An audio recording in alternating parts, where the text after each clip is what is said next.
So I let tarot run my business for a week. Every decision, every plan, every moment where I would normally spiral into overthinking, all of it. Turns out my cards are far more savage than any business coach I have ever hired. Funny that. Let me show you what actually happened because it wasn't the chaos fest that I expected, but it also wasn't the whimsical Pinterest witch version that people might imagine. Hello, I'm Carla-Jayne Hollingworth, the Practical Magic Coach. I help witches and woopreneurs build businesses that match their energy instead of bulldozing over it.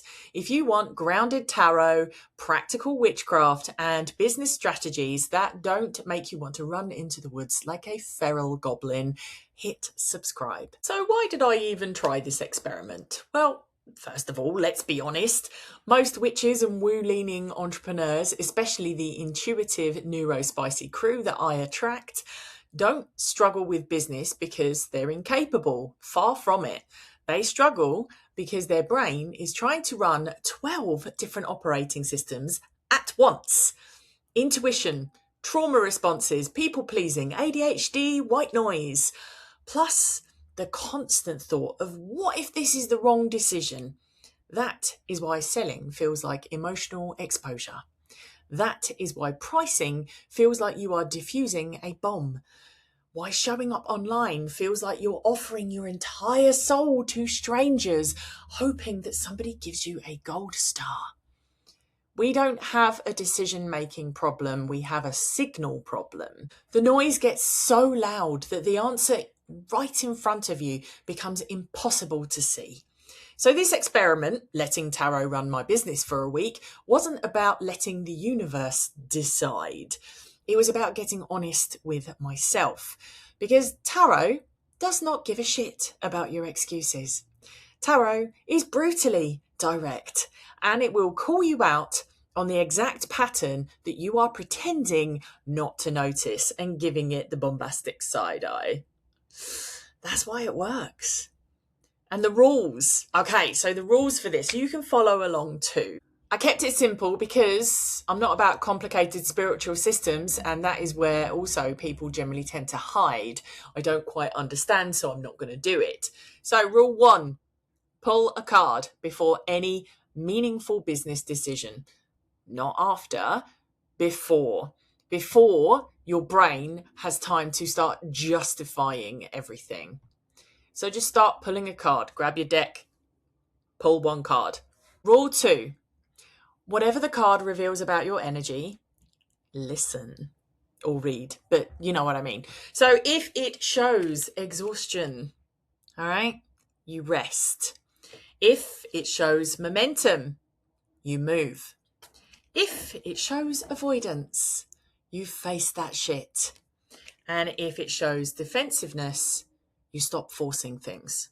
Rule 3, match the decision to your actual capacity.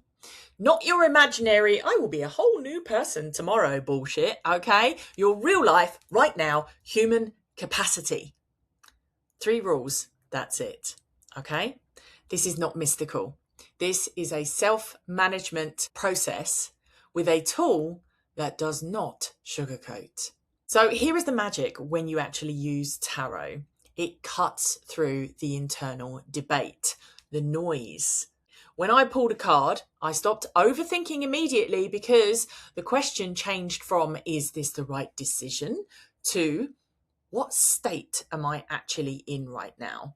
And that is a completely different way to run a business. It's no longer about predicting outcomes, okay? That's not what tarot is. Or trying to control everything. It's also not what tarot is. But it's about understanding yourself, which is the only variable that you actually have influence over. You only have control over yourself. You don't have control over anything that is external to you. And this is why woo-based business owners struggle with consistency. Not because you're flaky, but because you keep trying to operate at a speed regardless of your internal state. Tarot shows you that state. And from there, your decisions can become much more clearer. What actually happened when I did this? So the first day, this was when a card saved me from myself, because I had planned a massive content sprint. I was going to do all this batching and do all of this shit. And then I pulled the Four of Swords, this lovely gem right here. Pulled the Four of Swords. Great rest card.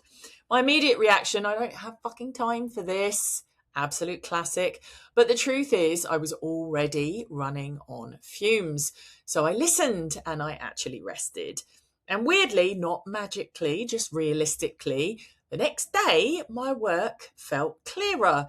Not an everything changed moment. It was just things that felt tangled were suddenly workable because my brain wasn't fried anymore. Yet again, funny that. Then there was a post that I had been avoiding because it felt bold.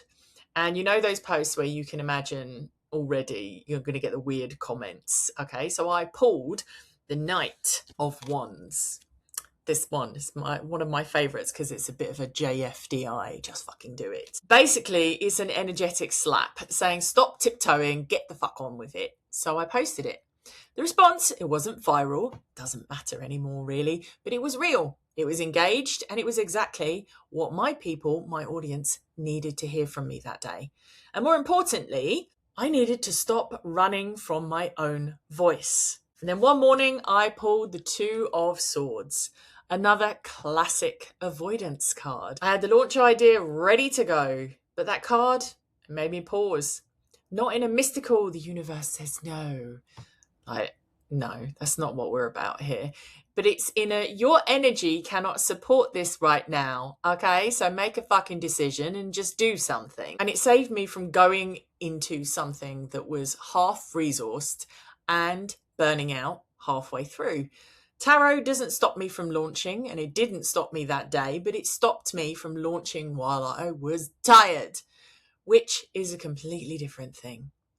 So how do you use this in your business? So here is the version that you can actually apply. So when you see low energy cards, like there we have the Five of Pentacles.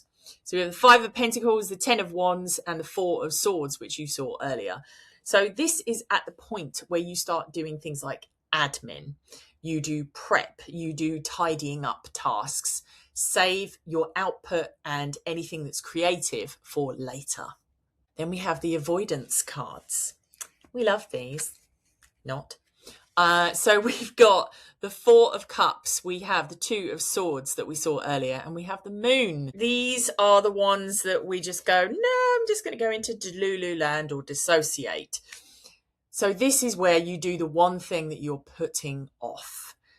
Just the smallest version of it, or the first step, and then see if you can take another step.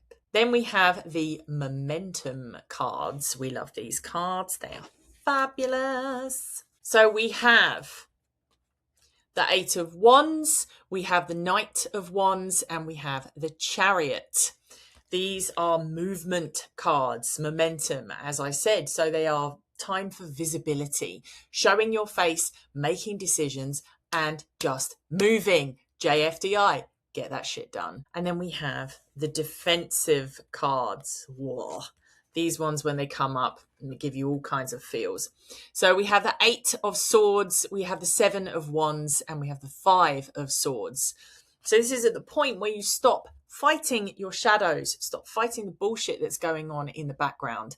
Just make one simple, clean decision and then walk away from it.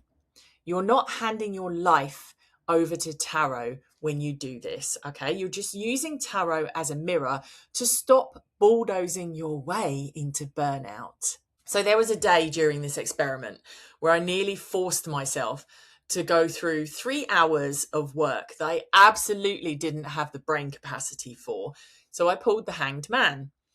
This is a pause. This is a shift in perspective and to stop forcing it. So I listened, I made myself a cup of tea, and then I went for a walk. And I came back and I realised I was trying to create content from a place of pressure and not clarity. So the rest of the week went better simply because I didn't set myself on fire for the sake of productivity. That is the thing that tarot kept showing me. Not fate, not destiny, just the truth that I usually ignore because I'm busy trying to keep up with my own fucking expectations. When you get to the point that you open your laptop, you stare at your to-do list and suddenly your brain goes blank. Notice it, okay? Notice it. Then release the guilt. That is not laziness, my love. That is misaligned energy trying to force its way through a task that doesn't match your capacity for right now. Tarot doesn't fix that. No, absolutely not. You fix it. It just tells you the truth before you waste 3 hours fighting yourself. When you make decisions from clarity, rested energy, genuine momentum, and aligned timing, you stop wasting effort. Your income doesn't rise because you work harder. It rises because your decisions get cleaner. You post better. You sell from confidence instead of panic. You price from groundedness, not fear. You launch when you actually have the capacity to lead. Consistency isn't created through discipline. It's created through accurate self-awareness. Tarot gives you that. And if you want to try this for yourself, start with my free download, Lunar Cashflow Rituals, and I'm going to link it below. It shows you how to match your money-making tasks to your actual energy throughout the month without forcing yourself into some productivity bullshit template that never worked for you anyway. And if you want to learn tarot in a way that helps your business instead of confusing you, come check out the Boss Witch Tarot School, also linked below. I don't gatekeep. I teach actual methods that I use in my own decision making. And if this gave you something to think about, hit like, drop a comment and subscribe. I've got more practical magic, more honesty, and definitely more experiments coming your way.